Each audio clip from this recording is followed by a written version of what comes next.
welcome to this panel session, this conversation that we're about to have this morning.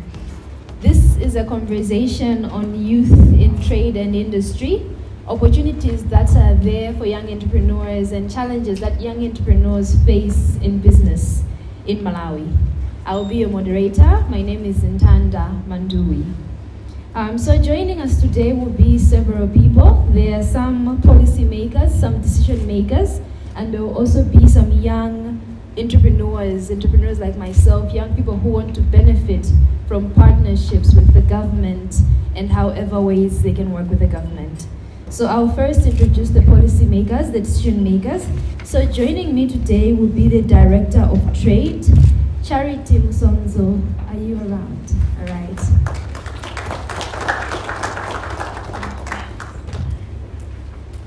All right, and the second person joining me today will be the Secretary for Industry, Mr. Francis Zuao. Are you around?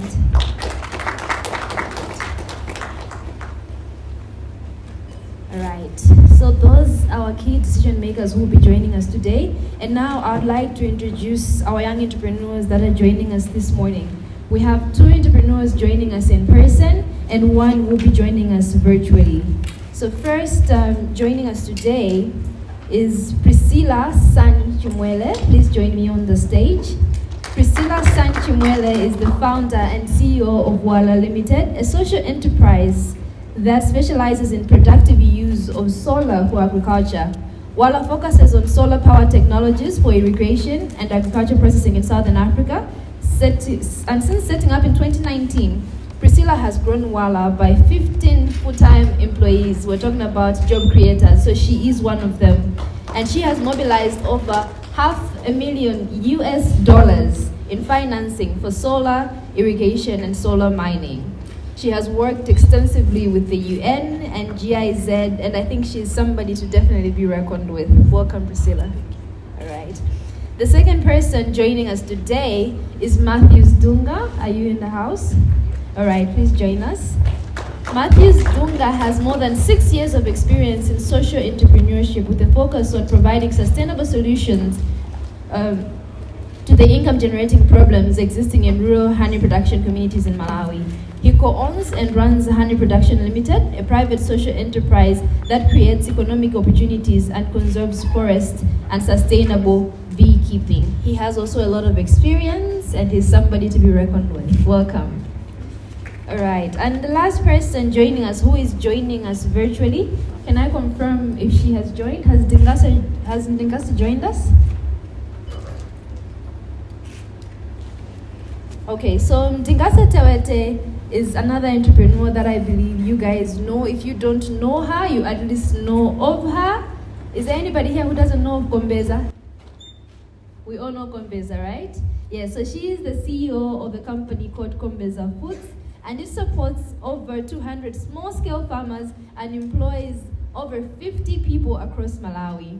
In 2018, through her leadership, she was awarded a grant by the UNDP worth $40,000 to construct a factory. And in 2019, Kombeza was awarded as the best SME by CIMET for great progress in entrepreneurship. So that's our last panelist today. Has she joined us? Okay, if she hasn't joined us, maybe she'll be joining us a little later in the conversation. So we'll be starting our discussion. First, I'll be speaking to our policy and decision makers. Okay, so I have several questions for the policy makers. I will leave it open and so we'll see who will be able to take it up.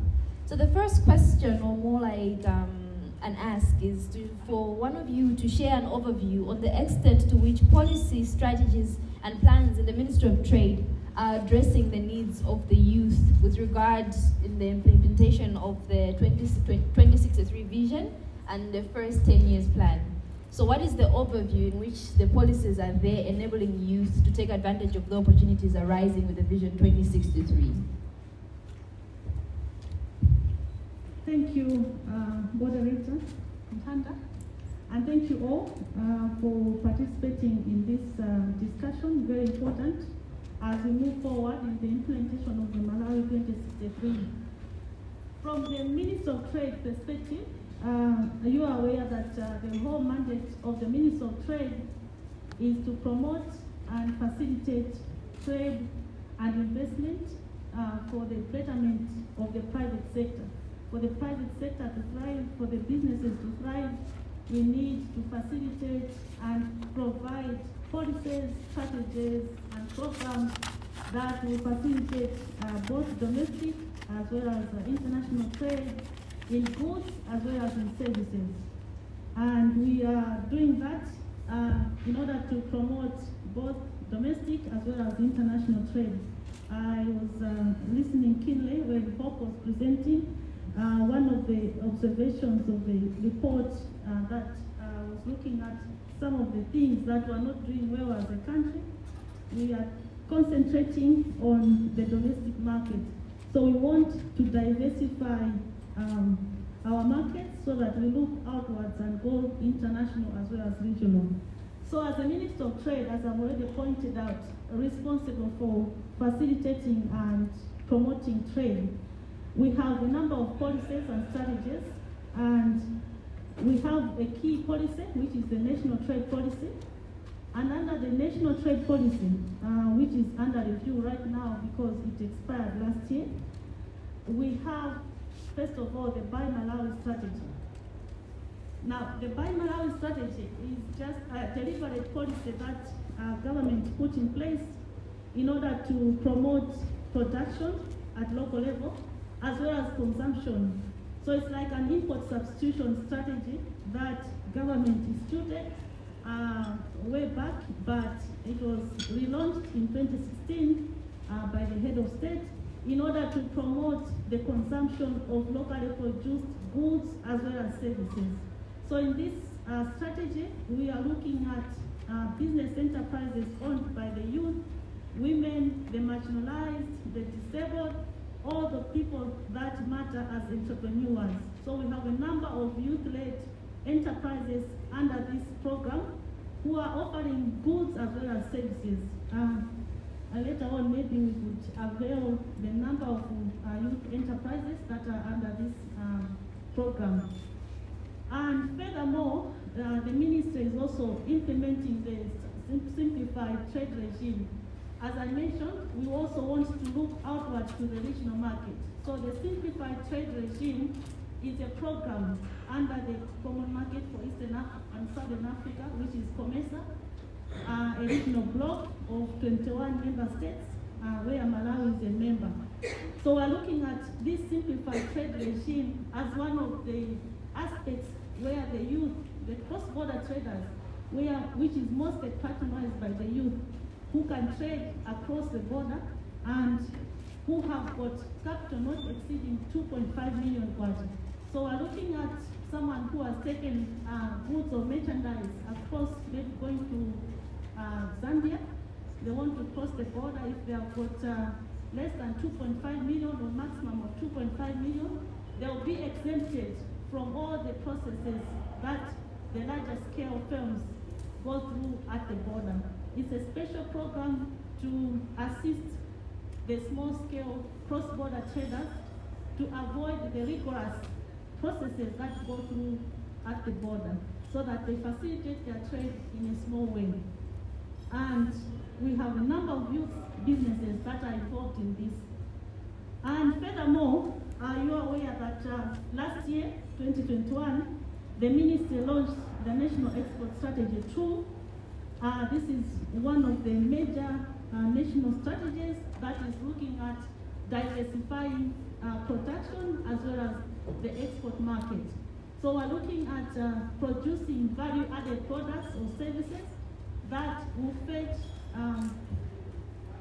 space in the international market. We do not want to take primary goods into the international market. We want not to rely on the traditional products like the cotton, sugar, tobacco, coffee, the usual products that Malawi has been exporting since time immemorial. We want to diversify and get out of our comfort zone where we have lived for a long time, and we want to diversify into high-value products and go into manufacturing, go into value addition so that we are competitive both at regional market as well as at the international market. So we want the national export strategy as we're implementing, we go together with the youth. As I mentioned, the youth are very key as we're implementing the national export strategy too. And we want to encourage, especially in the service sector, the youth are very involved. We have seen a number of firms in the business services, the advertising, ICT issues, all those are embedded in the national export strategy so that we move together with the youth as we eye the international market. And coupled with that, we also have the national services export strategy. We don't want to concentrate on goods alone. As you might be aware, services contribute about 52% to global GDP. So Malawi too, the service industry, we want to promote the service industry. And how can we do that if we don't have a strategy? So we have developed the national services export strategy in order to promote services such as financial services, business services, professional services, transport, communication, tourism, all the services that will contribute to the achievement of the Malawi 2063, and as we including the youth and other groups into the implementation so that we realize the dream of becoming a middle-income country. So all these strategies, as I mentioned, are part and parcel of the package that the Minister of Trade is promoting as we include the youth in all our programs so that we move together towards the middle-income country. I rest there for now. Thank you. All right. Thank you so much for that insight. I think there is a lot that is being in the works, a lot that we're considering that we can do. So my follow-up question is kind of similar and aligned to that. I think before we started the conversation today, there was a question coming from social media from Vincent Kumwenda, who's the managing director from MHub. And his question was, how can we ensure these talks, these strategies actually turn into tangible results, actionable things that we can do? So my next question is, how do you think the youth can take advantage of the opportunities that are arising in trade and industry to make sure that we do achieve our goals? It can also be taken by either of you.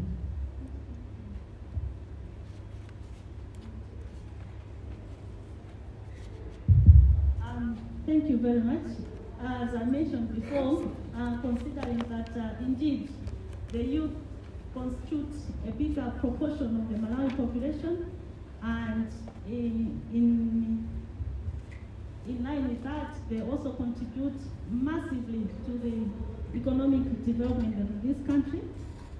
And as espoused in the Malawi 2063, which is a youth-centric, inclusive way creating vision, we recognize that 51%, as I've said, of the Malawi population are under 18. And this presents a great resource and a great opportunity for the country, because it means we have a very vibrant population that is forward-looking and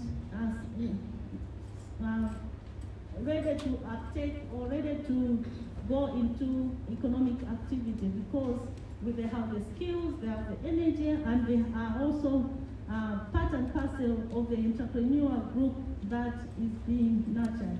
So in line with the vision of our flagship projects, Malawi trade and investment policies are in place to promote the empowerment of these young people. And in that regard, we have a number of policies that we have put in place as Minister of Trade together with other stakeholders. So one of the targeted programs that the Ministry is implementing is under the Public Procurement and Disposal of Assets Act, we have the Micro, Small and Medium Enterprise Order.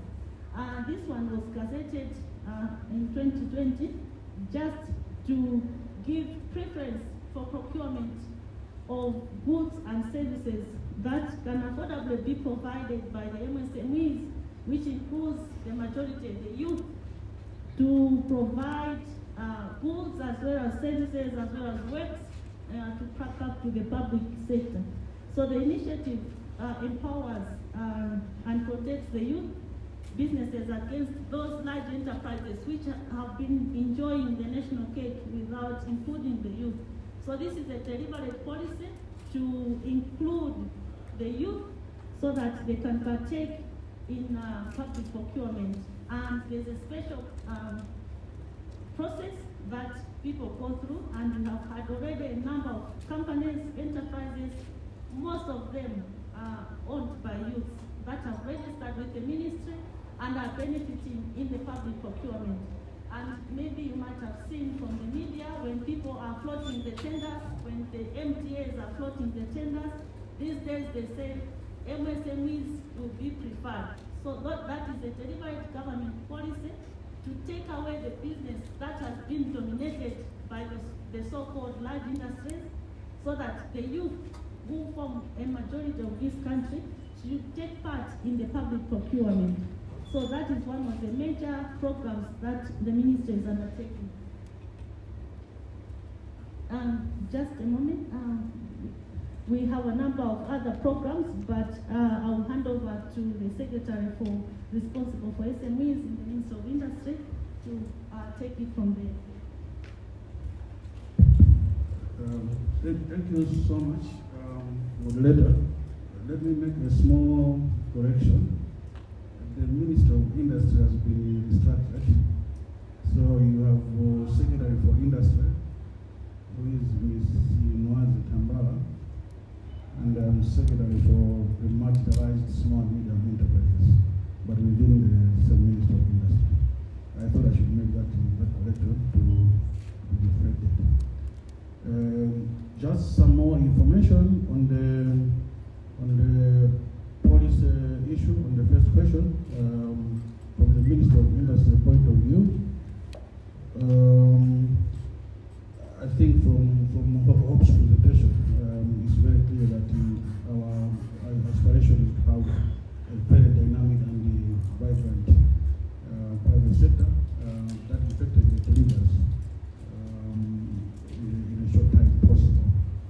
And on the market, you have about 1.6 million individual entrepreneurs.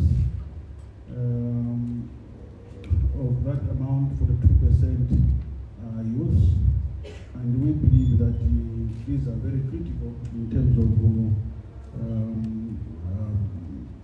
making sure that the private sector grows. We have an SME policy for the 2019, which is encompassing and concentrating on the growth, so that we enhance the private sector development, and it also prioritizes some programs within the implementation to ensure that the financial products are offered even at a lower cost in some cases. In terms of the youth taking advantage of opportunities, what we think is that the youth need to position themselves to seize the opportunities that are available. The opportunities are for those that are ready, and in line with this, we think that the youth have to get organized and take advantage of all the opportunities so that they can win productive assets. In terms of organization, we believe that the youth have to form a very strong entrepreneurship association, so that out there they should have a voice and they should be heard. And over and above that, they should also be able to form cooperatives, so that they should be able to pool resources together at a lower cost, depending on what is being offered by government. The third issue, we would also encourage the youth entrepreneurs to work in partnerships and also. And Joseph, congratulations, Nthanda.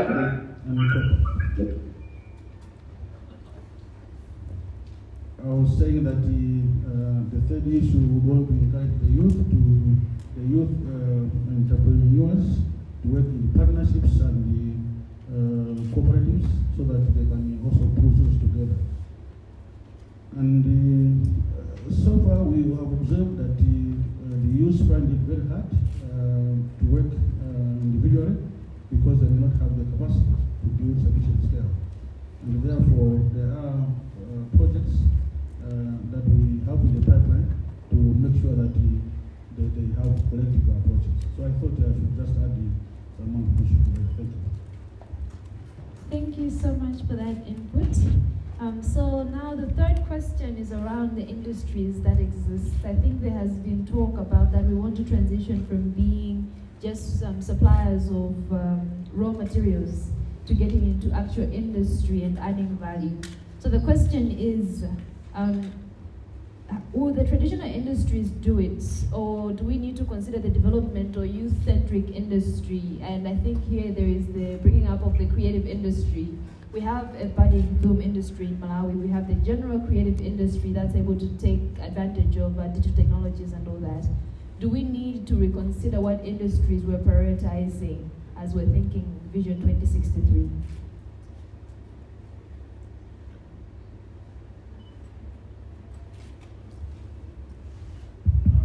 Thank you so much, moderator. I think we all know that the sectors that drive the development of the country are selected on based on several areas. The first is the ability of a sector to productively grow and lift the overall economy. And it must be noted that unless the overall economy expands, it will be difficult for distinct groups of economic players to benefit. So apart from the productivity growth, the ability to create more employment, which is one of our challenges the youth face, could be considered, and therefore attention is usually given to labor intensive for now.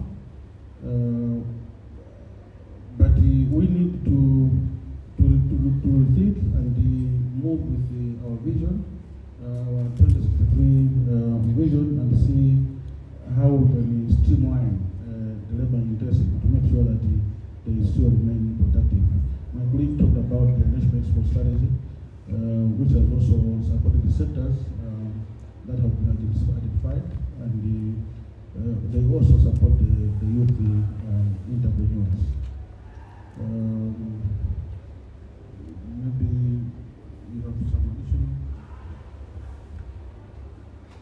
In addition to what the Ministry of Industry has mentioned, as Minister of Trade, we look at, as I mentioned, the service sector.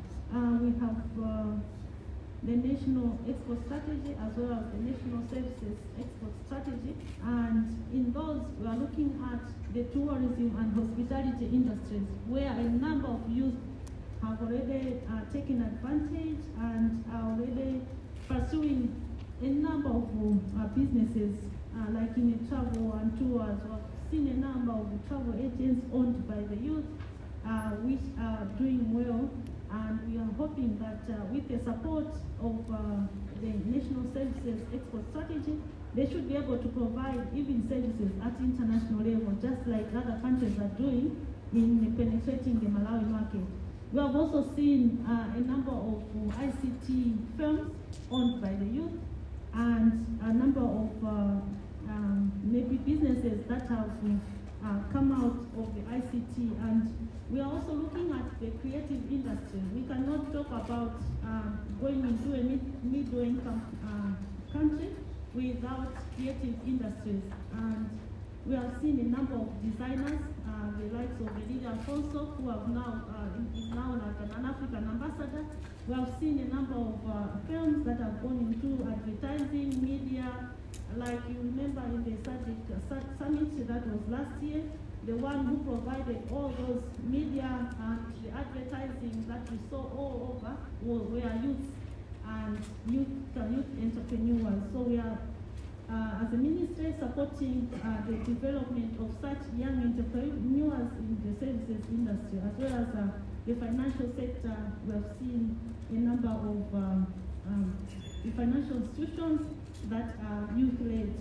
And we want to promote that by even expanding to the regional market through the integration process at regional as well as at continental level. Now there's an opportunity on the African Union level where we have the African Continental Free Trade Area offering seamless trade with in over 53 countries. So we want the youth not only to provide at local level, they should also be outward looking and take advantage of the open market that is there to provide professional services. You can offer professional services while you are here. Under trading services, you can offer consultancy services while you are in Malawi. And we want, as a ministry, we are supporting such initiatives so that the youth contribute to the realization of the Malawi 2063. Thank you. Thank you so much. So just to keep track of time, I would try to ask that the next question, because I think we've discussed everything else at length. So the next questions can be answered in short. So I'm combining the next two questions, and this is about financing. So we know that there are a lot of young people that want to do business, that want to become entrepreneurs. But one of the biggest challenges that young people face is inadequate access to capital. So firstly, what can you say about the financial instruments that are being put in place to ensure increased access among youth without difficulties like collateral? You know, if somebody wants to just start business, they don't yet have land, they don't have a car. So what do you think about the financial instruments being put in place? And secondly, are the financial institutions forthcoming to avail youth-friendly financial products for business promotion? Thank you.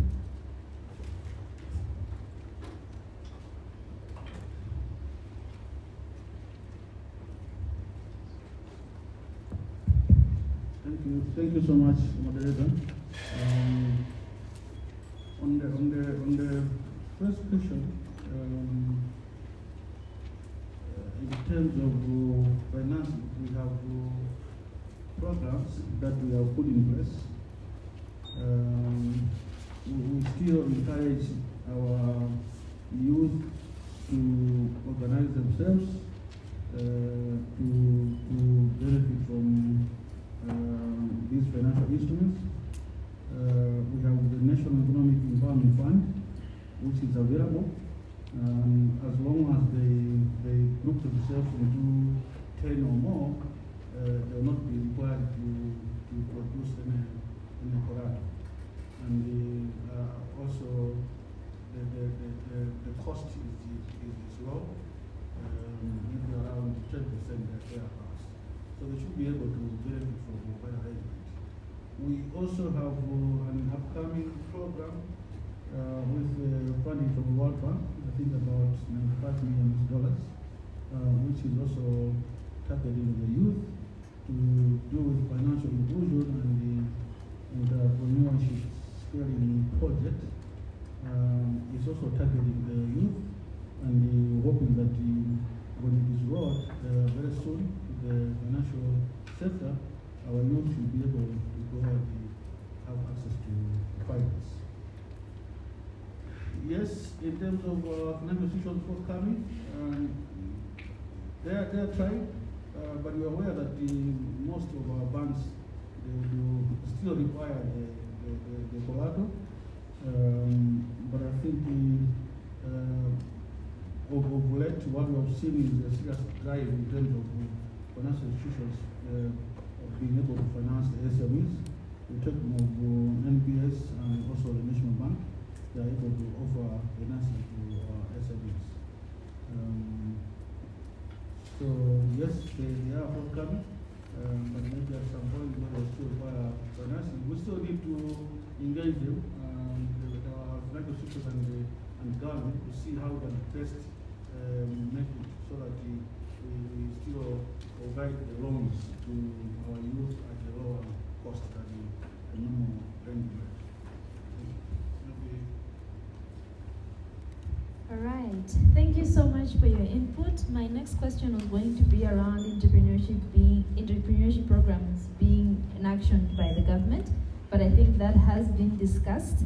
So I want to move on to the entrepreneurs now. the actual players on the ground.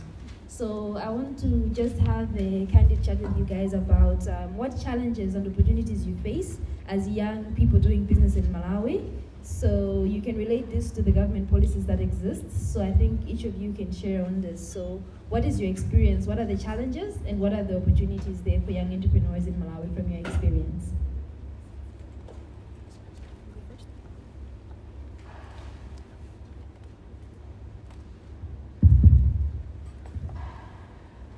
Thank you very much for that question. Good morning, everyone. I think it's still morning. And thank you very much as well for the inputs from the government. I think that those are very, very insightful. There's a few challenges that young people in Malawi face when trying to do business.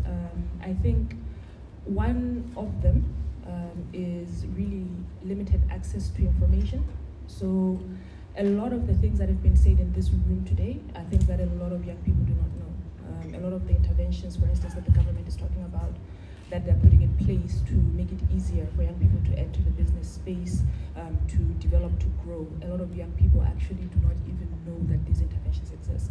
So if you don't know that something exists, it is basically impossible for you to take advantage of it. As a young entrepreneur, when I first started out, some of the challenges that I faced trying to set up Wala, for instance, were related to capital. So as a business, what we do, as you mentioned, is we focus on productive use of solar for agriculture. And this is a very capital intensive sector because it combines, on the one side, it's energy. So when we're looking at solar products, those are products that are not they're not cheap, to put it plainly. And when we're then looking at productive use technologies, for instance, when we're looking at solar for agriculture, for irrigation, those are also, that's an additional cost. And for me, as a Malawian and as an entrepreneur, it's very important to bring to market products that are very, very high quality. And that means that we're very deliberate about identifying basically a market leader in terms of production, in terms of manufacturing of solar irrigation equipment. And again, if you're talking about quality, that is an additional cost. So on the one side, it is capital. As a business, if I'm going to have the money to be able to afford to order large quantities of equipment at a time, I need I need access to quite a bit of capital. And that is something that there is a big gap as far as the country is concerned. I think we have talked about it extensively today. It is covered in Malawi 2063 as one of the barriers. But one of the things that I think we sort of neglect to look at is that when we're talking about access to capital, a lot of the conversation is around credit, is around loans. And if, for instance, I'm not an engineer. I'm not a renewable energy engineer. That was not my background. My background was in development. And that meant that going into solar irrigation, a lot of the interventions that I was doing, a lot of the business that I was doing was actually testing and piloting. And the resources that you've talked about that I've mobilized have all been from international sources, and they've all been grant funding, because what I needed was soft capital that was patient, that didn't require me to pay it back within a couple of months. And if I don't, then they're going to come and take my car, which is the only thing that I can look at that I have, because I don't have land, as we're talking about, that can then be used as collateral. So when we're talking about challenges, when we're talking about capital, I think that conversation needs to sort of move away from, yes, it's great that we're trying to increase access to credit, access to loans for small and medium enterprises, for young entrepreneurs, but I think that we need to look at that capital actually being capital that young entrepreneurs can use to test, to pilot, to play around, to learn on the job. And then later on, when they have tested and we have seen that these models are working, then they can be accessing loans, they can be accessing credit, because then they can use that to grow, because they know that the business that they're doing is actually going to generate the revenue, they're actually going to generate the profit to be able to pay back that credit.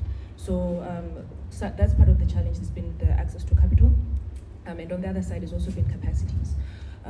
Again, like I said, that as my background is in development, going into this sector, I actually was not an engineer, and that meant that I needed people that I could work with to develop the business model, to identify the right technologies, and even in rolling out these technologies, to be able to make sure that it's working properly, to make sure that if something breaks, we're able to fix it, and to find the people that have the right training, that have the right motivation, the right drive to be able to move that has really been a challenge. So there's a lot of conversation around having youth move into business, but I think that conversation needs to link, and the Malawi 2063 strategy does that very well in terms of when we're talking about industrialization. One of the issues there is about research and capacity building, and making sure that the education system actually shifts to train our young people to have the skills that they need to be able to take up opportunities, to be able to take up jobs of the future. For instance, are we training young people to be able to take up jobs of tomorrow? The world is moving towards, when we're talking about industrialization, it's not just about hardcore industrialization with big machines anymore. We're talking about, for instance, technology-based industrialization, the fourth industrial revolution. Our young people capacitated to do that. And that is something that I saw very clearly when hiring the 15 people that we're talking about. It's actually more now because we've actually had to have quite a churn where we're hiring people, but then we have to let people go because the skills are not meeting it, the motivation, the drive is just not there. So capacities have also been a challenge. And some of the issues I think that have been mentioned before I pass on to my colleague so that he can add some of his challenges have been, for instance, the business environment.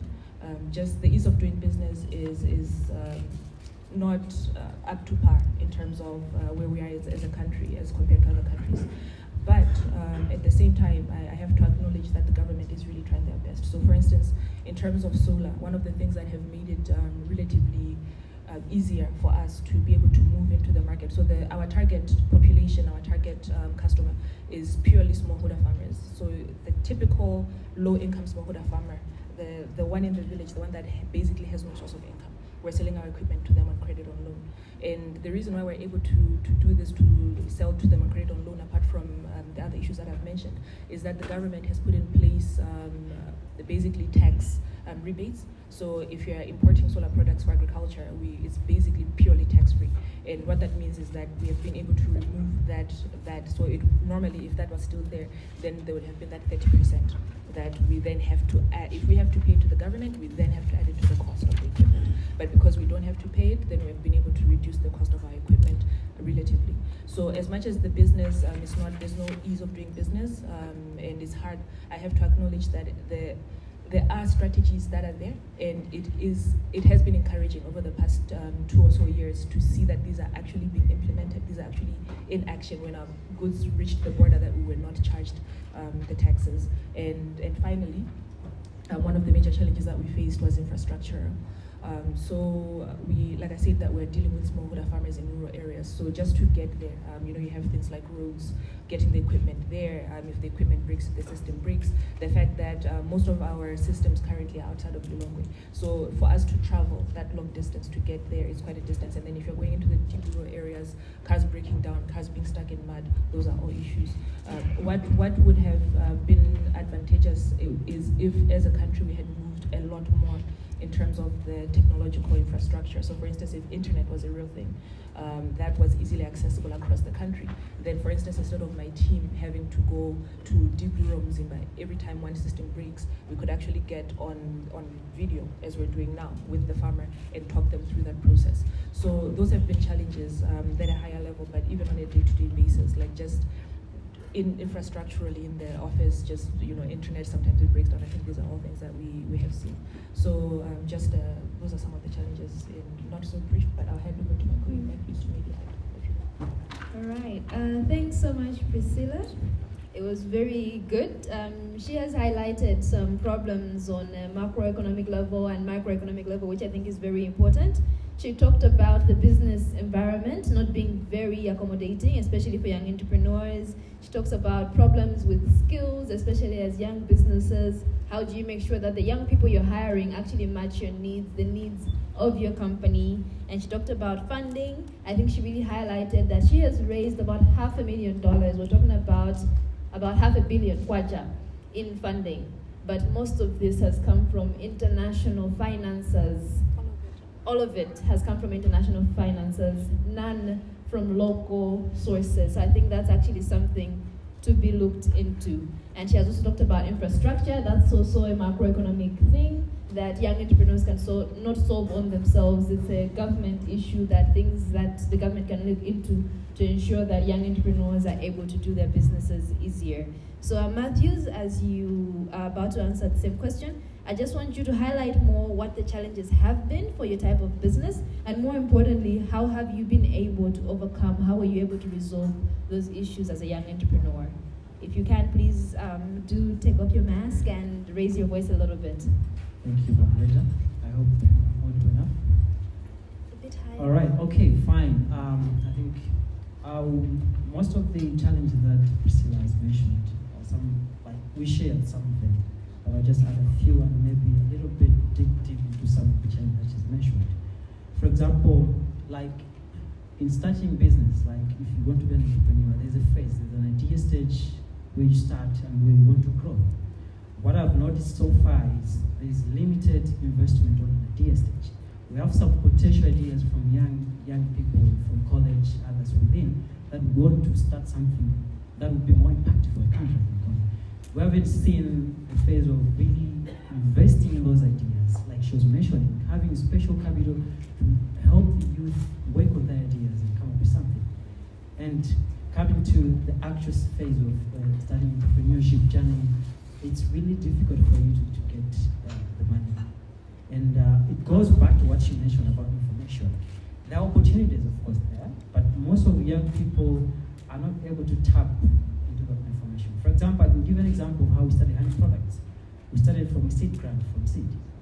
There was a call on the internet. We had to start come up with a business plan, and we got the financing. Up to where we got other financing from the government. We had business linkage matching fund. We got for honey processing machinery. We also awarded the $40,000 from UNDP, which just examples of some of the things that are there. But most of us young people are not able to tap into this. Yeah. So, like for example, I'll talk about at a stage where we are, like the growth stage. We want to move from small, medium enterprise to large company. What we really need now is working capital. We do access working capital. We have investors coming in, mostly from outside the country. But really, as a challenge to an enterprise, what I've seen as a common one is being investor readiness. As a business or as an entrepreneur, you need to structure your business to be ready for investment.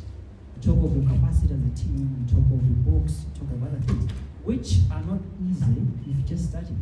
So I think if there are deliberate interventions from the government, right away from college, we have other young people that have the idea to start business. Because what we've seen is most of us from college will come out to get a job.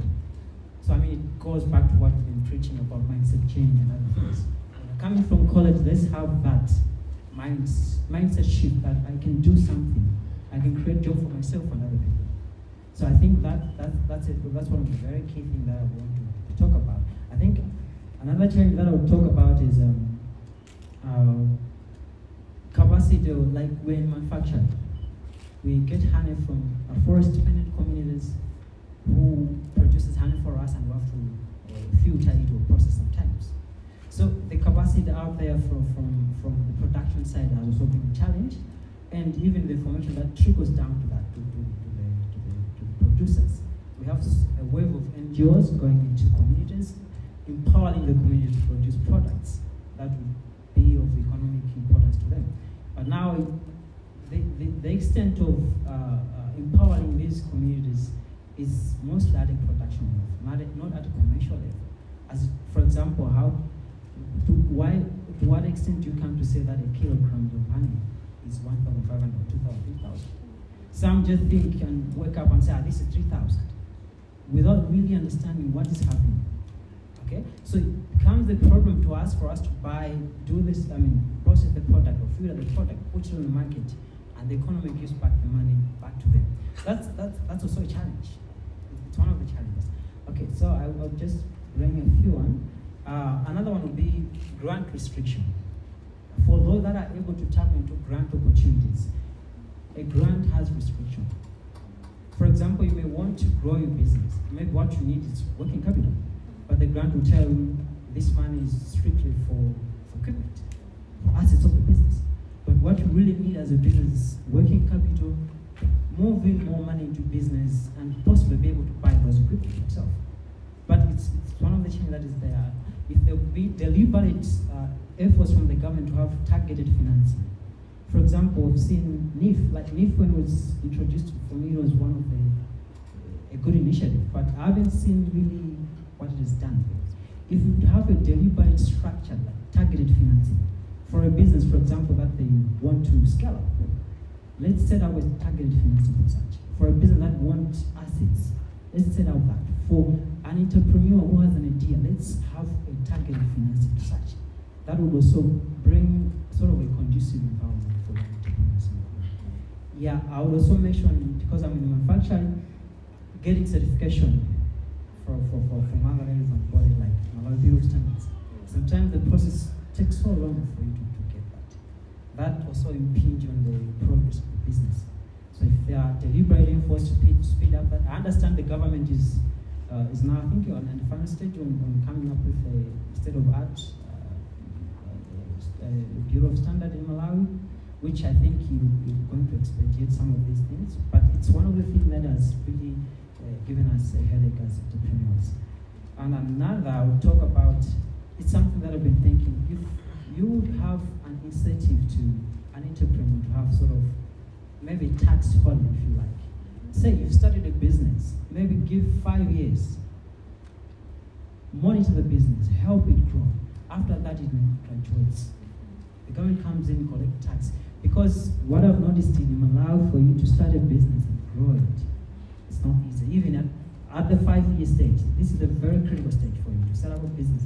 If government would have deliberate efforts to have incentives on taxation, or whatever you may call it on this one, so that we're able to pay our employees, get goods in the business, move our products, distribute.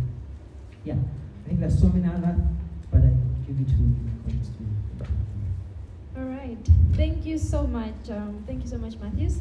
He has highlighted a lot of issues. So some of the issues, just reiterating what he has said. He talks about we need working capital for businesses to work.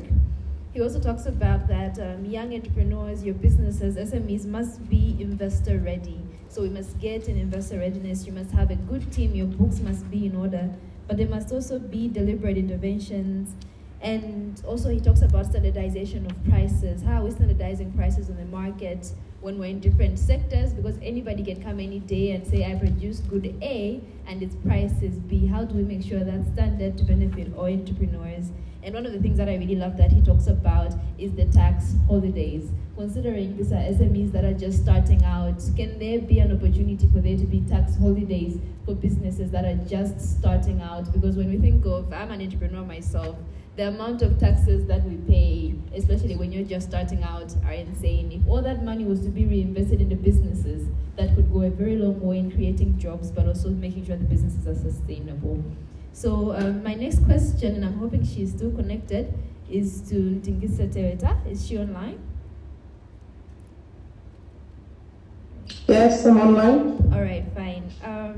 Thanks for joining us, Ntha. So the question to you is about your role as a managing director, as the CEO of Kombeza.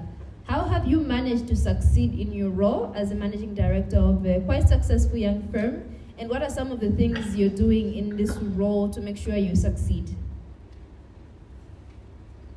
Thank you very much for your questions.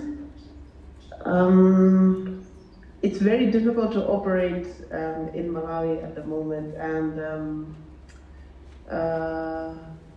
you have to be very resourceful. So you have to look for information yourself, either locally or internationally. So for the benefit of those that don't know, we are a dairy processing business. And our mission is to be obviously the best, but also to assist the farmers. Locally, we've tried to partner with several organizations to help us in terms of the quality of our products, but that has been very difficult. Number one, our university structures, people don't learn dairy technology as a degree. So basically they're not experts. But we've partnered with an organization called Exchanged, who has partnered us with an organization in Belgium, and they're the ones who have been our backup and our support for our business. So whenever we have problems, we talk to them and they're able to assist us and they're able to guide us on our next steps. So that's how we've been doing it. We've been blessed. We've been working with ShopRite in terms of our markets. So we're able to have our products supplied in Lilongwe and in Zuzu. However, we still have challenges where, shops like Chipiku, shops like Sana, they still are not getting our products. And we try to be in talks with them to see if we can display some of our products in Blantyre, but it's very difficult. So we've had to be very resourceful, go directly to customers because we need to sell our products and we need to continue staying in the business. So it's been very difficult, but we've been working extra hard, trying to get the right people in the right positions, working with organizations like UNDP. They've been there for us, they've been able to assist us. We gave them a lot of information and they were able to give us a loan, which we've used for our business to grow. So basically this year, we're going to get equipment from India. We expect that equipment to be in by March, April. So by June, we should have more products on the market by Gombeza. So in brief, it's very difficult and you really have to be very resourceful. You have to just go out. We've continued to push. We continue to push. We continue to knock on doors, Minister of Trade, Minister of Industry, just so that some of the challenges can be mitigated and we can continue to survive in the market. Thank you. Thanks so much, Mtekase. Before you go, I would also like to just pose one more question to you, and that what gaps do you think still exist for you to reach your goals? You've mentioned a few goals that you want to achieve in the next year or so. So what can be done to seal these gaps that exist there on the market? I think as Matthew's pointed out, there needs to be deliberate steps to support young entrepreneurs that are already doing something on the market. So for example, we're saying we're struggling to get into Chipiku Blantyre, we're struggling to get into Sana Blantyre, and yet we produce our products in Blantyre. We should be able to go to someone like the body or the Minister of the Trade. They should be able to say, look, we want Malawian products to be displayed in the front. We want to support these ones. We want to expose these guys to the general public so that we can grow, so that there's awareness. I'm happy that we work with also Buy Malawi strategy. They conduct those trade fairs. It's working. But if they could really push the major supermarkets for us, and get them to really support Malawian products, to put them at front, to pay us on time, to just expose us, I think our country will really benefit a lot, because we do have good products. We can, provide that input substitution. So I think there should be a deliberate action to entrepreneurs that are already doing something, whether they should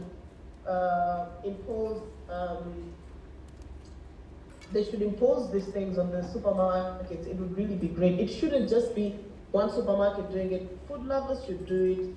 Spas should do it. They should really help us so that income continues to come and we don't have to rely on external sources to get working capital. So that's or one of them. And number two is training for our staff members. It's always very difficult, and those that provide are very expensive. So I would suggest either the Minister of Trade or the Minister of Industry through some body to conduct things like customer service. Everyone in Malawi complains about customer service and how we don't do it well.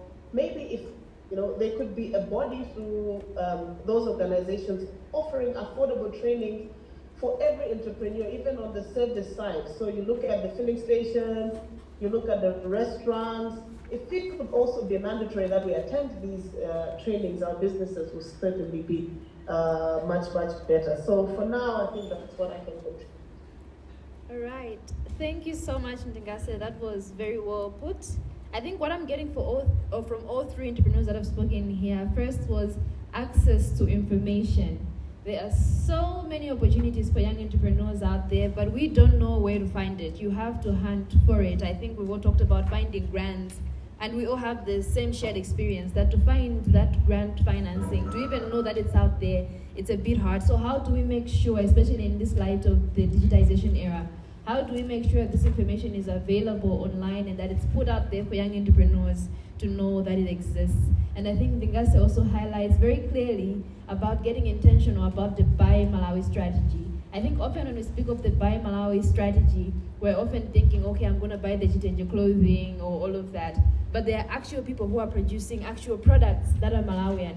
How do we get intentional, especially in the big supermarkets? How do we get intentional about making sure that Malawian products are put first? The people that are in industry and producing products, how do we enforce them in trade to make sure their products are being prioritized for Malawians to buy? So we're running out of time. We have about 2 minutes on the clock, but I think we'll have a bit to spare. So I just want to bring it up to you guys before I let you engage maybe with the policymakers as well. I just want to speak about opportunities. So you guys created businesses. You saw opportunities and you went for them. It's been hard, but you are thriving in your different industries. So what opportunities do you see there for young entrepreneurs in Malawi? And how can the youth take lead in interventions in trade and industry to ensure that the youth themselves are benefiting from these opportunities? You can both take it up.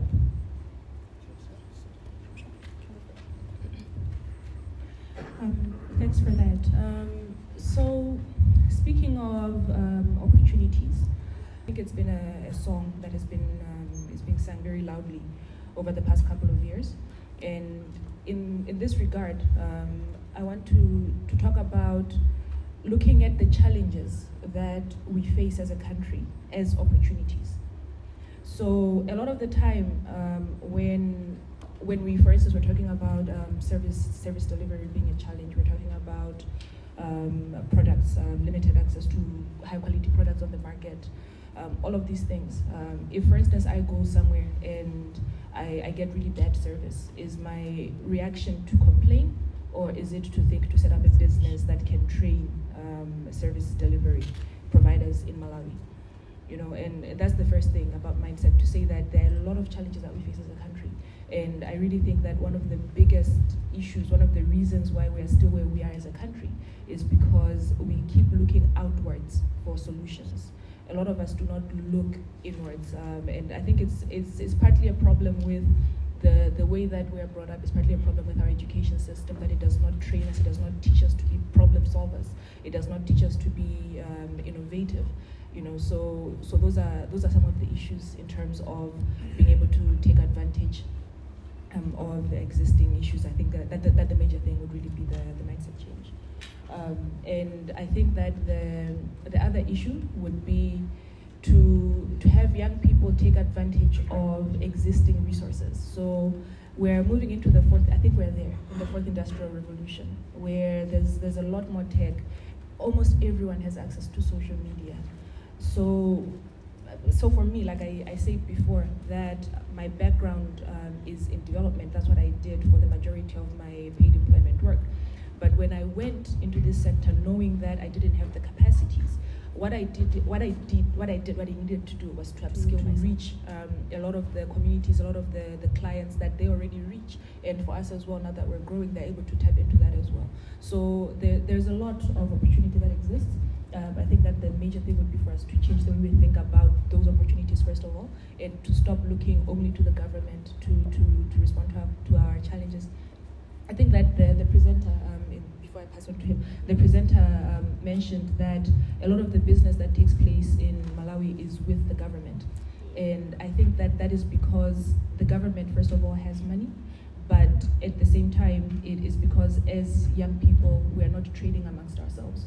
We're not actually creating the opportunities to generate the revenue to be able to pay for things, to be able to pay for services. So we need to stop looking to only the government. We need to stop looking outwards at others to solve our problems for us. But every single challenge has a solution. And my challenge, because I also teach quite a lot about social entrepreneurship.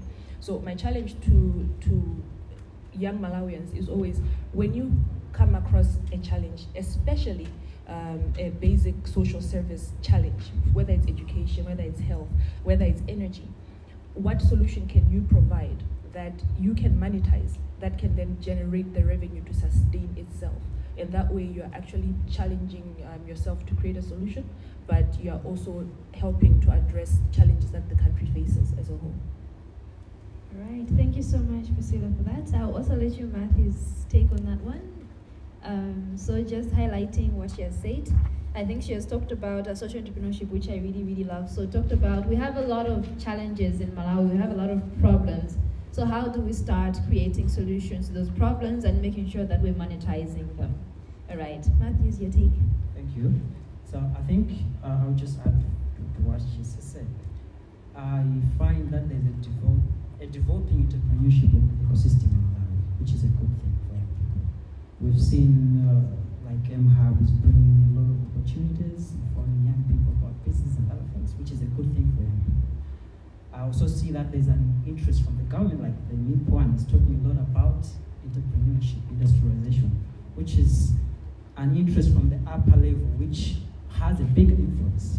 If the government is promoting this, it means the influence will trickle down to a lot of young people. So I think that's an opportunity. There was also a shift from these developmental partners, like NGOs. The grants are now geared to businesses, those that are providing real solution and monetizing solution. That's an opportunity. Another one I think would be the Africa Free Continental Trade Area. It's something that we can jump into that as young entrepreneurs. We get to learn about that, what is it about, then maybe find a way on how we can benefit from that. That's an opportunity. Well, last part one I think is over-depending on inputs. I think it's a very big opportunity. Can we challenge ourselves to be able to manufacture these things? For example, talking of Wala, they're getting solar products. Can we challenge ourselves as Malawians to start producing this? What can we do? All the things that we're importing from China, Europe, is there a way we can challenge ourselves as Malawians to start doing that? If China did it, other countries have done it, why can't we do it? Let's challenge that, and we should deliver the efforts from the government to try to actualize this, not just writing it on the paper. How can we actualize? For example, there are other products that we can easily do in Malawi. Simple machines, we get it from China. Can we scout talented young people? Let's scout them, have them, give them the resources they need. They start producing, perfecting the product. Then we'll meet the international standards. There have been really, really good contributions. I think just highlighting what was said, they said our education system, we have to get intentional about what we're teaching. So I think from home, as well as the education sector itself, what are we telling our children about entrepreneurship, about starting businesses? I don't know about my colleagues' experiences, but I know when I was leaving my job to start a business, my parents themselves were very anxious to say, who are you going to trade with? How are you going to succeed? So I think we have to get very intentional around what we're teaching our kids, what we're teaching the young people of Malawi about entrepreneurship, and making sure that they actually are supported. So we're going to open up the plenary. First, I'm going to have the speakers engage with the policymakers. I just want to highlight two contributions that have been put up online. If you have connected online, by the way, you can drop your comments in the comments section. So one of the first things that have been highlighted was maybe we can let the private sector this time around champion some of these schemes that are there. I think there is the Public-Private Partnership Commission that exists. So when we look into the Malawi 2063, the first 10-year implementation plan, are there opportunities for letting the private sector champion some of the schemes that are to be executed by the Malawi government? That's comment number one. Comment number two comes from Ngawa Chatata. She says there are incubators in Malawi. So I think we talked about the ideation stage when you're just starting out. So she talks about that the incubators in Malawi should target youth that are just starting out, handhold them so that they can get to a level where the businesses have basic systems and can actually trade. And I think for that I can commend the Malawi government where they have empowered, or at least they're still empowering, 6 hubs around Malawi to make sure that they're enhancing the entrepreneurial community. So we're hoping that the Malawi government will actually continue supporting those hubs so that they can also support young entrepreneurs to make sure they're stable. So opening up the plenary now, we need to look, I think we have all gone through the Malawi 2063 document. So it's about now what are the opportunities for improvement that you see in Malawi that can make the trade and industry sector vibrant and inclusive to achieve the Malawi 2063, especially in the first 10 years. So in case you have any contributions directed at the policymakers, and maybe they can also, or if there are questions, and maybe they can be able to answer for you. Having gone through this plan, do you see any areas for improvement, especially where we're engaging the youth?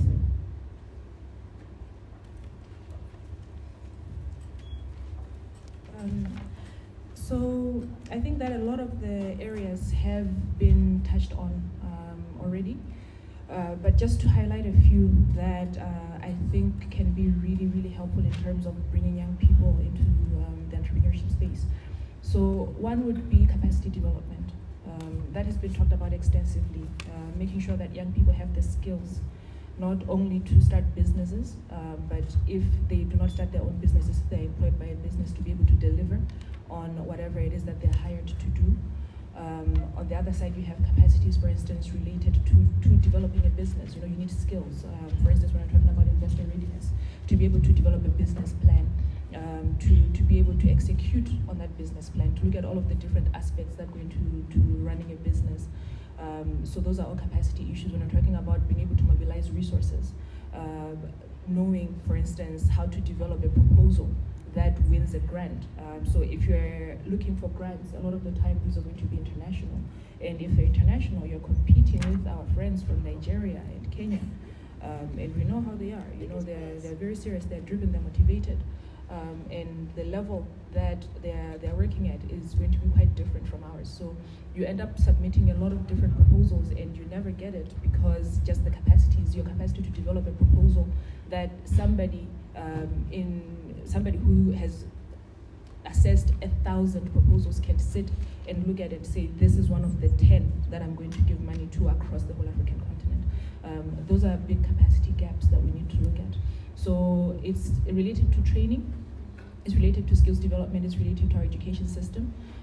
Like I have said before, that I'm really a proponent for upholding our whole curriculum, taking it, throwing it out, starting over, looking at the country, what are our priorities. We're looking at agriculture, we're looking at industrialization, we're looking at urbanization, all of these priorities that we have in Malawi 2063. How do we make sure that our education system is actually training our young people that are going through that education system to be able to respond to those challenges, to create these solutions that we're talking about? So on the one side, we have the education agenda, we have capacity development. On the other side, we have the ease of doing business. That is something that the government has a lot of control over. So we have issues like taxes. We've touched on taxes. We've touched on tax breaks. We've touched on tax holidays. As a company, we have personally benefited from a tax rebate that has made it easier for us to penetrate the market and to sell our products to low-income farmers. So looking at being realistic about the fact that there are different levels when you're going into a business. If I'm starting a business and I'm on my own, or it's just the three of us, the amount of money that we're going to have to start a business, the capital is going to be very different than a group of Asian nationals that have been doing business for 100 years and have family money behind them.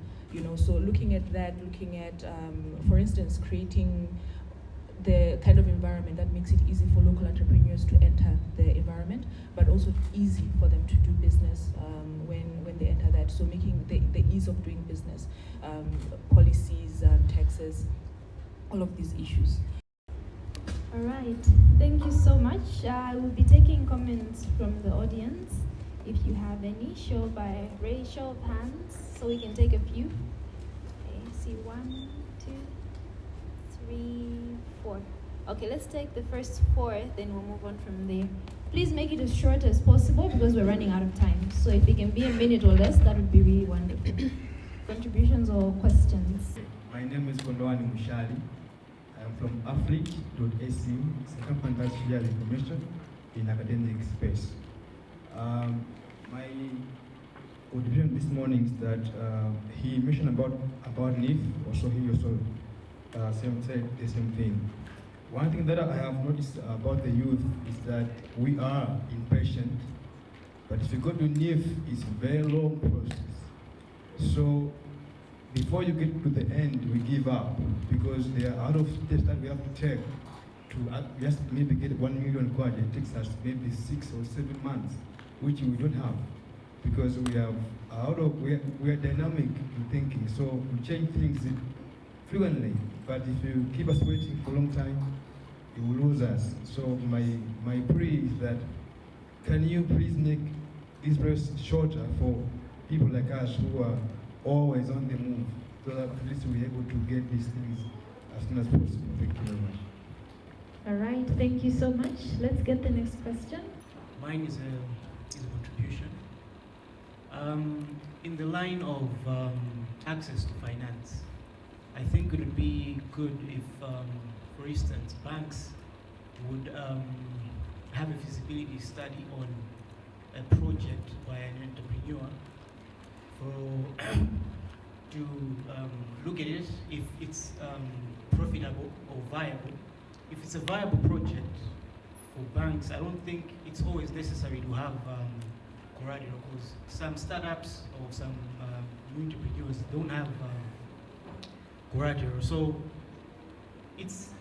it'll be good if they how can I put it? Look into the project or look into the idea by doing a feasibility study and see if it's bankable. If it's bankable, I think for a bank, they can fund that project, or they can fund that entrepreneur instead of just looking at does this person have collateral? So I think it's a good initiative if those in line with giving out grants or finance or loans to look at the profitability of a project, because sometimes they be turned down because they don't have collateral, but you see that the project is highly profitable and can be viable on the market. Thank you.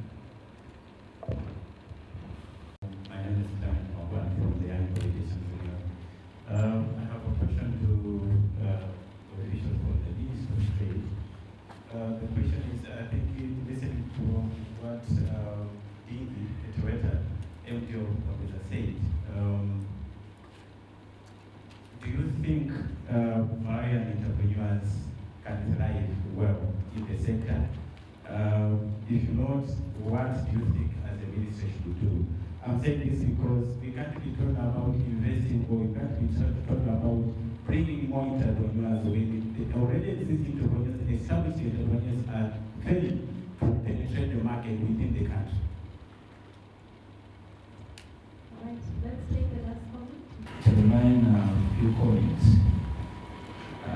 that can address those who have got hand skills, technical skills, especially those who are in the furniture production. I'm suggesting that the government should deliberately establish a workshop where those who have got technical skills, if they get involved with the government or work with the government, they should use that workshop where the government will install machines necessary for the technical work.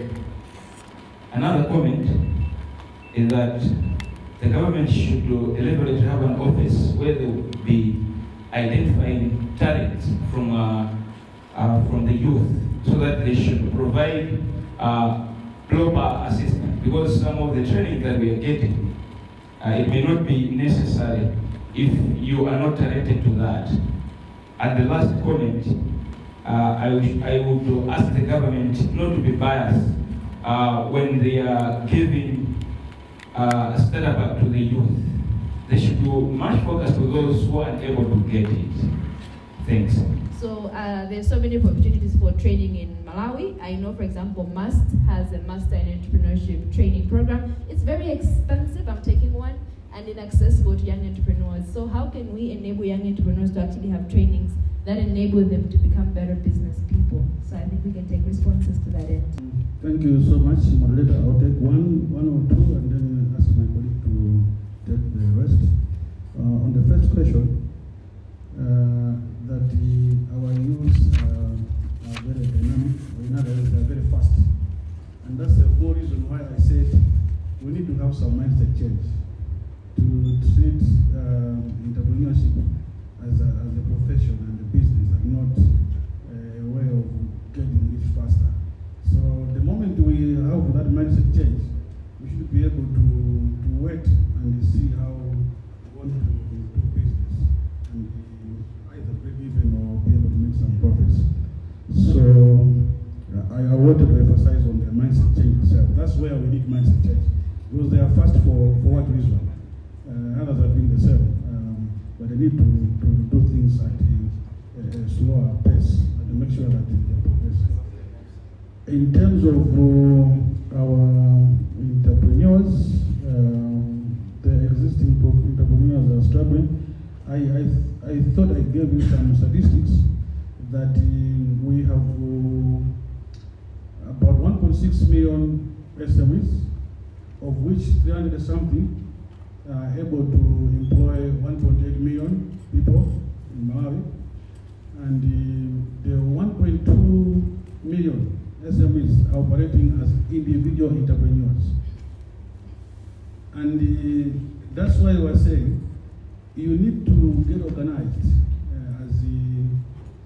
as groups, okay? You need to think of working in a cooperative mode, so that you should be able to have access to the finance, some financial services that are already available on the market. We're talking about the need, we are talking about the finance program within the Reserve Bank. That's why I was saying you need to regroup so that you should be able to tap resources that are available. And we think that the moment we move away from this idea of doing things alone, you should be able to progress. And this is the information which we are giving out now, that there is a predictable financing out there that we can always tap as a cooperative or as a group of 10 or more. I thought I would emphasize that. I don't know whether my director, you have any additions on the bankable.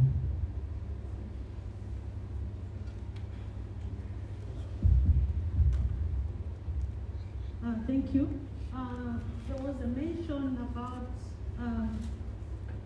how can Malawians thrive, as PS has already started tackling it. I think most of the businesses, especially the startups, are a problem and a challenge because of maybe the macroeconomic environment that they're operating in. And as a ministry, through the Malawi Investment and Trade Center, which is here right here, we are reviewing some of the laws and policies to favor even the existing Malawian businesses, because I think one of the challenges we are facing is that we have been promoting foreign direct investment or foreign direct investors, and we have been forgetting our existing entrepreneurs or enterprises that are existing on the market, as well as the new businesses. We have let them maybe to thrive on their own. So now the new act, the new bill that is being maybe is it ready now? The investment promotion and incentives. We are reviewing the law so that it should be more favorable to all the businesses without leaving out some of the businesses that should have thrived if they were properly incentivized as they grow their businesses. But one other aspect that the ministry is also working with our cooperating partners is providing matching grants. I heard one of the youths, I think one of the entrepreneurs was mentioning that some grants are restricted, but one case in point, the Gombeza, Jingase is one of the people that have benefited from grants as well as the support that is rendered by the UNDP, the Innovation Challenge Fund. We also have the Growth Accelerator Program, which is supporting some of the companies that have capital, but they are failing to move forward because they may be needed there's need for machinery or some capital to boost their businesses. So there are a number of grants and funds that have been set aside under the UNDP to support such. And I think government, in order to support companies that have been affected heavily by the COVID-19, there are a number of recovery programs that have been put up that are assisting, especially like the hospitality industry, which has been heavily affected by especially the COVID-19. So the other issues have already been tackled by PS, so I will not waste time, but in case there are other issues that we can respond to. Thank you. All right, thank you so much for those responses and contributions. We are running out of time, so I will be taking 4 more comments. And I just want to also highlight some comments that are being contributed online. So Patience Munyenyembe says, I am not against the idea of letting the private sector champion this agenda, but what worries me is the lack of coordination that is among NGOs implementing or pushing of the same agenda. There are a lot of resources that are lost and there is zero impact on the ground due to this lack of coordination of the private sector. And Stanley Ray Hampton says, we need to be sure the associations and cooperatives do not take up fees and become bloated bureaucracies and then bring further barriers for SMEs. So I think there has been a recurrent recommendation towards creating an actual association, probably for young entrepreneurs. So I will take 4 comments from the group. I see Deli with that side. I see Vincent. All right. Okay, thank you so much, Nthanda. Beautiful platform. I think before I make my comments, I just would like to say that regarding the issue on NIF, his response said that young people should be a little more patient.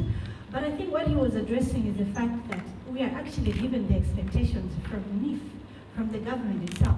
Because when you go there, the first thing you see is a banner that tells you that your loan will be processed in a month, or 2 weeks, or a maximum of. And when you actually ask, you are told that you have to wait for that set period of time. So you see that it's actually the government that's put these expectations on young people.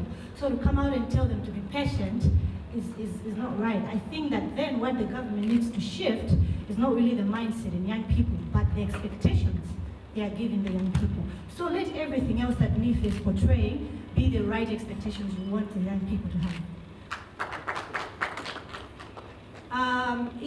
My comment is really regarding the effort that the government is putting in rural community-based young people and communities. I have worked in the rural setting for about 6 years now. Currently, I'm engineering a startup called Swift Capital, where we're giving rural community-based people and businesses and households access to an integrated set of interventions to progress them along the pathway out of poverty.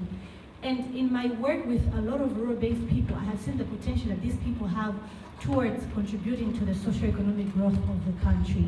And it worries me the amount of effort that we seem to be putting. For example, platforms like this, most times respond to us people who can speak English, we can read and we can write, we can get on Zoom.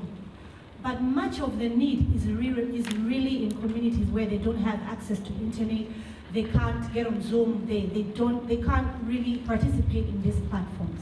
So my plea is the government, if we could be more deliberate in the efforts that we're putting in ensuring that rural community-based people are also given similar chances to gain access to financial services, networks. Financial inclusion for those people is a great deal because they've got so much potential, personally based on the experience that I've had working with them. Thank you. I'm from Ntha. I have two questions. The first one is a bit broader to probably NPC, I see the TTV and the rest of the team. Going through both the Agenda 2063 and the first 10-year plan, I know, I think from a macro level, we are mostly affected by what happens globally. I can give examples of the structural adjustment policies in the 80s that affected our economic performance for quite some time, and the Millennium Development Goals and SDGs and everything else. I don't know how prepared are we from the global shocks that can affect the progress of the Agenda 2063, taking into consideration things like very soon 2030 SDGs are coming to an end. We don't know what's going to happen after that, even though most of our planning has centered around the SDGs and things around that. I don't know if our planning is very prepared for shocks, global shocks that are coming. Even the donors that we're dancing with now might change tune along the way based on the impacts that they have in their own countries and even globally. Secondly, I wanted to ask our esteemed colleagues from the two ministries, industry and trade. We're making a very good comparison of entrepreneurship as a profession. Just wanted to find out from you, being the champion of entrepreneurship in Malawi, whether we have a clear journey map for an average entrepreneur in education or any profession. A student that we put in class today, a learner that we put in standard 1 today, 12 years from now will know where they are in terms of the journey that they've taken through school, the resources that we put it together, the kind of support that they get, and even their progress moving forward.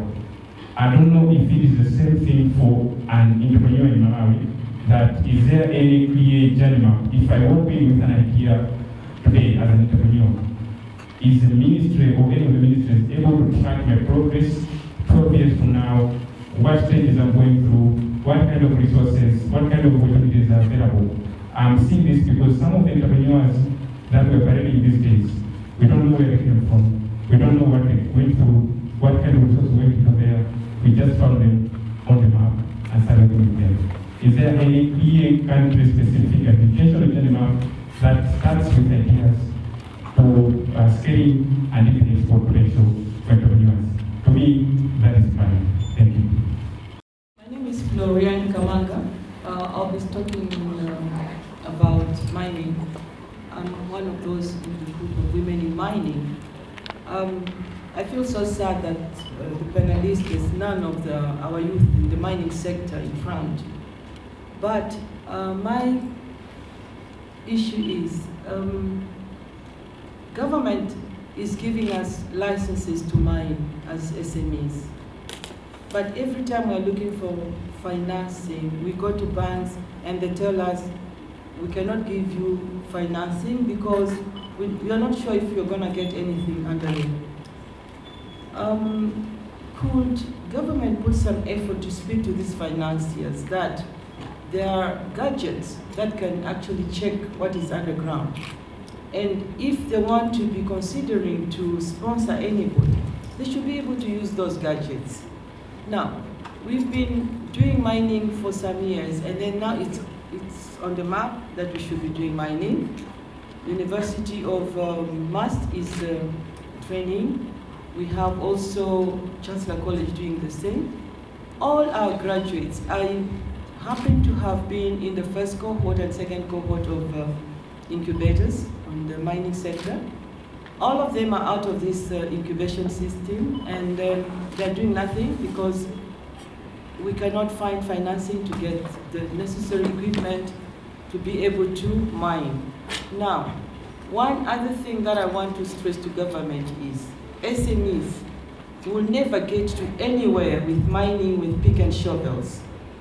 SMEs should be considered to have some machinery to realize what they're looking underground. God was not that easy to put a precious stone underground. He hid it very well. So we need to have really good technology to technical things to remove those things underground. So it's a plea and a request to say government should talk to financiers that underground we have stuff. It's not only agriculture, please. This mining thing is real and mining things can turn the table. Thank you.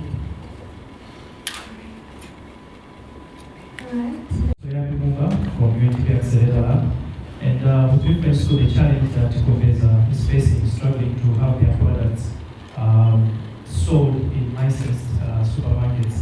I was wondering if whether this can be addressed by policies or requirements that are attached to the license business license or permits that are given to the shops in the first place to help them have a percentage of their products being locally made. We've seen this with radio stations, how they promote some countries put policies to have a certain percentage of music be local music, and I'm sure this can also help promote trade use. Thank you. I don't know if I can start maybe with the policymakers. Any last comments to what has been said? You can group it together with your last, any last sentiments and comments. And this will conclude. There were a number of issues raised. I think most of them are contributions on how the youths or the young entrepreneurs want their government to support them as they are growing their businesses or as they are starting their businesses. And one of the issues that was raised, I think, was reaching out to the rural communities with the government. There are a lot of government initiatives, but it seems maybe we are talking to ourselves in the urban sector when we are leaving out the rural masses, which form a larger portion of the population. So that is, I think, a contribution, and we'll take a note of that.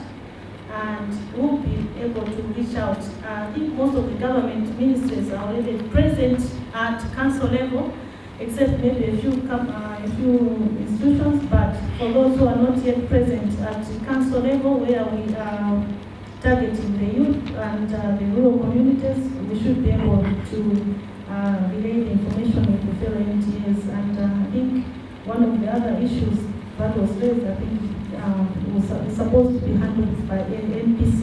I think there was an issue to do with the implementation and entrepreneurship development. This is purely a planning issue that is supposed to be handled as we are implementing our national agenda, the Malawi 2063. And I think one pertinent issue that is directly related to the Ministry of Trade was the stocking of the products by local shops or local supermarkets. Koveza, I think, mentioned that she still has problems accessing the shelf space in some of the supermarkets in Malawi.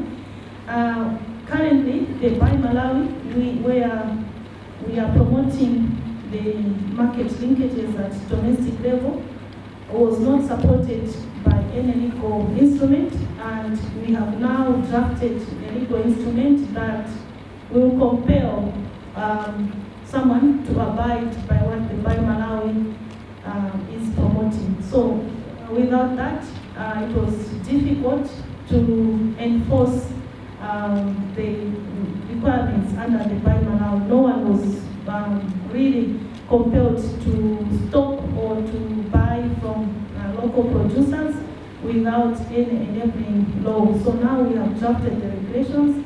If it was not for the COVID-19, by now we should have finalized, but we will be able to finalize by the end of the last quarter of this financial year, and we should be able then to enforce. But nonetheless, we have been supporting individual members of the Buy Malawi to have enough shelf space, and Koveza is one of the companies that we have been supporting, and many other companies that have been able to find markets, not only in supermarkets, but even like in the hotel industry, even in schools, and where the institutional buyers who have been able to buy from the producers locally.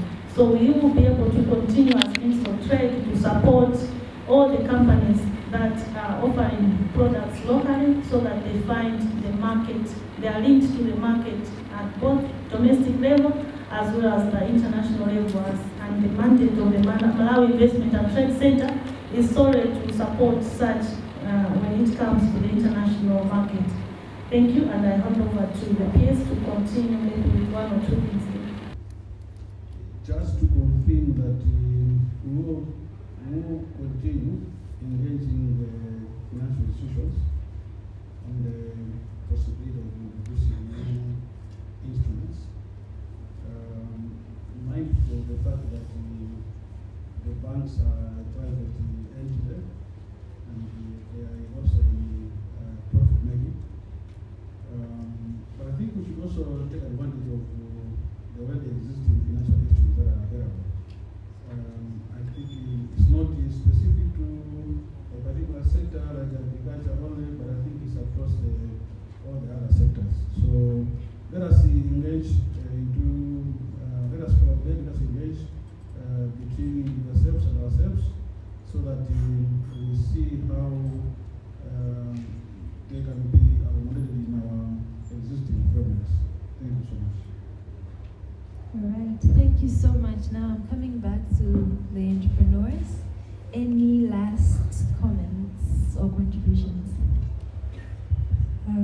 Yes, so in closing, what I'd like to say is that Malawi 2063 is a very forward-looking, very beautiful document.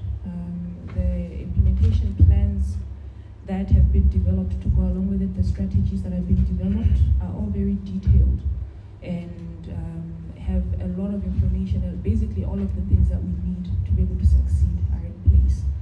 My hope is that in 41 years, when 2063 hits, we do not have panels like this sitting, discussing the same challenges that we're facing today, talking about the same things. We need to be more serious about implementing, and that is something that all of us as nationals, as people that are in this country that are being affected by the lack of development can contribute towards.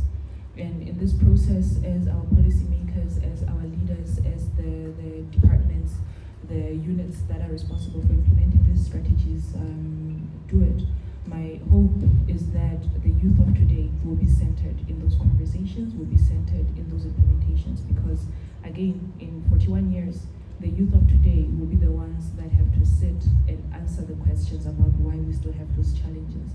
It will not be the older generation of today. Many of us will not be sitting in these platforms in 41 years. So let us make sure that we're implementing, and let us make sure that we're doing so with the young people that actually have to live through that and actually have to answer the questions in 40 years about why these things are still challenges. Hopefully they'll not be. Thank you. Thank you.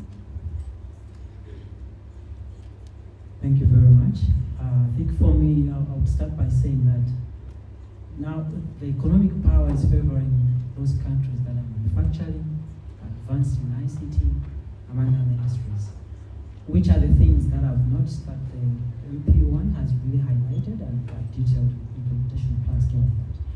What I would recommend is, much as we've identified the drivers of this change, be it in agriculture, urbanization, industrialization, private sector, let's actualize this. Let's meet them. If it means scouting them, knowing which private sector, which businesses, let's meet them, sit with them, listen to their challenges. 8 years, 2030 is just 8 years. It may seem longer, but it's not that. So for us to actualize this, let's be proactive on the ground. If the government can deliberately identify private sector partners, or in any sector that the plan is taken, we meet them, discuss issues. What are the pressing challenges? Some business would just need 10 million or 20 million to turn around the business.